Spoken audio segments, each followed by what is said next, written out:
YouTube Shorts becoming more and more popular and apps like TikTok and Instagram and basically other social media apps using mainly vertical videos, here's how you can edit them. So I have this video actually that my friend took of me kind of swing dancing with a dog. So I'll play a little bit of it so you can see Action. it. And as you can see, this is obviously in vertical format.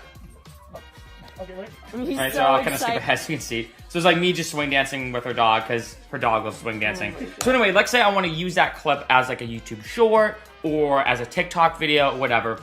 Here's what you're going to do. So I have iMovie pulled up, of course. The first thing you're actually going to do is go to your projects. So I'm going to go to my project screen right here. Then I'm going to go to File, New App Preview. Once this pulls up, this essentially, as it sounds, basically an app preview. So as it sounds, all the video that you're editing now is for an app preview like TikTok, YouTube Shorts, etc. So now I'm going to bring this kind of clip in. And let's say I just want the point, like a quick 5-second clip of me and her dog swing dancing. So if I Action. go through here. I'm so excited. Alright, so actually...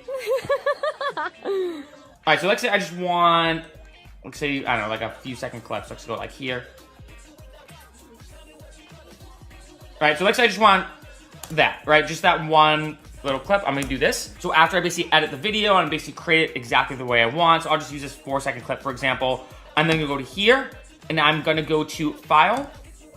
And if you notice now, this looks a little bit different than your typical output when it comes to iMovie. So I actually think this is in 1080, so I'll just do 1080.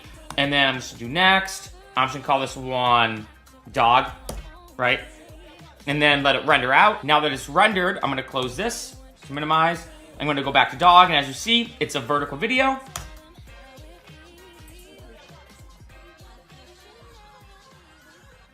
And that's how you do it.